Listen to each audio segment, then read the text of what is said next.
Welcome students. देखिए आज मैं आप लोगों को एंगल ऑफ रिपोज के बारे में बताऊंगा। ठीक है, ये एंगल ऑफ रिपोज होता क्या है इसको आप लोग समझ लीजिए।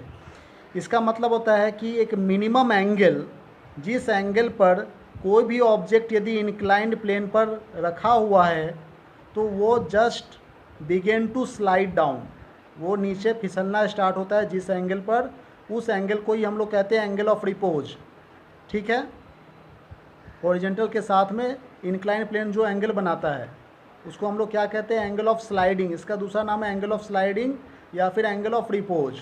देखिए किस तरह से यहाँ पर हम लोग ये डायग्राम देख रहे हैं। इस डायग्राम में क्या है, ये हॉरिजॉन्टल सरफेस है और ये इंक्लाइन प्लेन ये इस तरह से थीटा डिग्री एंगल बना रहा है हॉरिजॉन्टल के साथ में।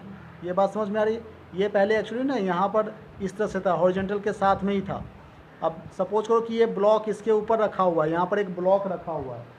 ये बात कुछ समझ में आ रही है। मान लीजिए ये एक ऑब्जेक्ट है जो कि इसके ऊपर रखा हुआ है, तो अब हमने धीरे धीरे इसको उठा रहे हैं तो ये क्या होगा, फिसलना स्टार्ट हो जाएगा, नीचे की तरफ गिरना स्टार्ट हो जाएगा। ठीक है ना। तो हॉरिजॉन्टल के साथ में पहले इंक्लाइन सरफेस था, अब इंक्लाइन सरफेस को हम धीरे धीरे करके ऊपर की तरफ उठा दिए ये थीटा डिग्री एंगल पर। तो ये ब्लॉक जिस एंगल पर ये block just began to slide, इसी एंगल को ही हम लोग क्या कहेंगे, एंगल ऑफ रिपोज कहेंगे। ठीक है ना।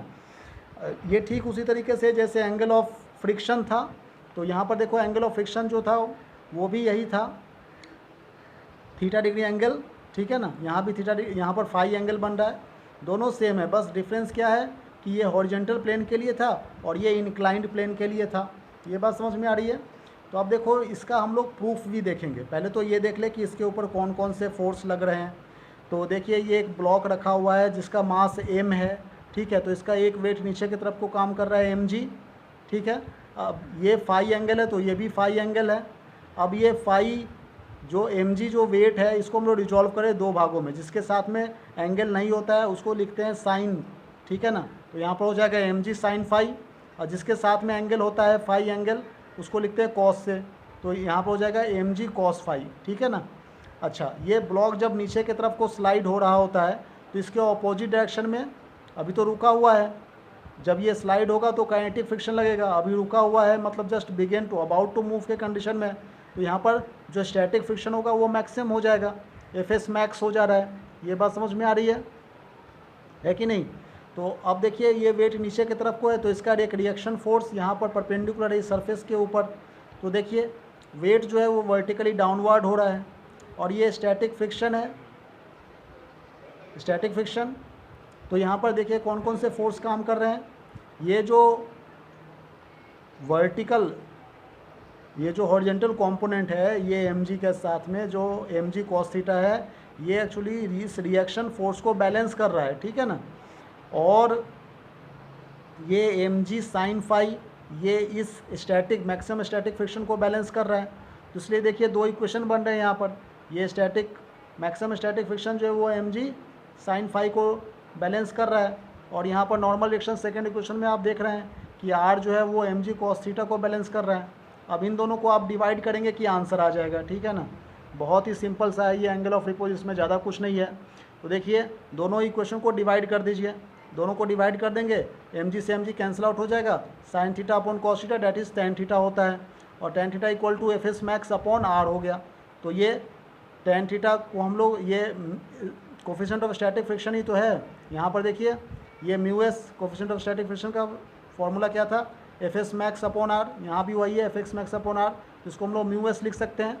तो इसका मतलब क्या है कि ये कोफिशिएंट ऑफ स्टैटिक फ्रिक्शन जो है वो एंगल ऑफ रिपोज के इक्वल होता है। ठीक है ना। तो mu S equal to tan phi, और यहाँ पर थीटा इक्वल टू फाई, मतलब वही एंगल ऑफ फ्रिक्शन जो है वही एंगल ऑफ रिपोज के इक्वल है। ये बात समझ में आ रही है। अब जैसे मान लीजिए यहाँ पर थीटा की वैल्यू यदि क्वेश्चन में मान लीजिए 15 डिग्री दे रखा है, ठीक है ना, 15 डिग्री, तो और ये म्यू एस पूछ रहा है कि इस सरफेस का म्यू एस क्या होगा। यहाँ पर ये देखिए सपोज करो कि म्यू एस हमें पूछा जा रहा है, क्वेश्चन में दे रखा है 15 डिग्री, अब म्यू एस पूछ रहा है, तो हम लोग कैसे निकालेंगे। फॉर्मूला अभी हम लोगों ने सीखा है। फॉर्मूला क्या सीखा है, यही mu S equal to tan phi हो रहा है। ठीक है ना। तो इस फॉर्मूले से हम लोग यहाँ पर सॉल्व कर सकते हैं। यहाँ पर लिखेंगे म्यू एस पूछा जा रहा है तो म्यू एस इक्वल टू होता है टेन फाई, और फाई कितना है 15 डिग्री है, तो टेन 15 डिग्री लिख देंगे। tan 15 की वैल्यू साइंटिफिक कैलकुलेटर से आप लोग चेक करेंगे 0.27 आएगा। तो यहाँ पर स्टैटिक फ्रिक्शन की वैल्यू कितनी आई, 0.27। ये आंसर निकल करके आ गया। तो ये छोटे छोटे न्यूमेरिकल्स पूछे जाते हैं, इस पर बहुत ही आसानी से बना सकते हैं आप लोग। बात समझ में आ रही है? अच्छा, ये डायग्राम भी बहुत ही आसान है, ये बिल्कुल ही मुश्किल नहीं है। जैसे मान लीजिए ये एक सरफेस है, यहाँ पर हमने एक इंक्लाइंड प्लेन बना दिया, यहाँ पर एक ब्लॉक रख दिया m, इसका एक वेट नीचे की तरफ को काम कर रहा है mg, इसको एक रिएक्शन फोर्स ऊपर की तरफ को काम कर रहा है ये r, ठीक है। और यहाँ पर इसको रिजॉल्व कर दे रहे हैं हम लोग दो भागों में, तो ये थीटा है तो ये भी थीटा हो जाएगा। तो ये एंगल हो जाएगा आपका mg cos थीटा और ये हो जाएगा mg sin थीटा।